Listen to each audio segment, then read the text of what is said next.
makapasok sa Holy Door na bubuksan sa year 2025 sa St. Peter's Basilica. Pwede niyo po akong samahan sa isang pilgrimage na gaganapin po sa January 19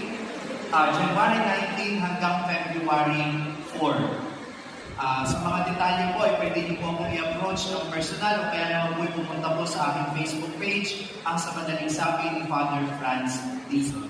Mayroon pong promo para sa mga maunang magpa-register at magpa-reserve ng kanilang slots. Paalala po, ang prosesyon na ating gagawin sa karangalan ng Mahal na Birheng Maria ay pagkakataon para tayo'y manalangin at kilalanin ang mayaman at sari-saring debosyon sa Mahal na Birheng Maria na tampok sa iba't ibang bayan.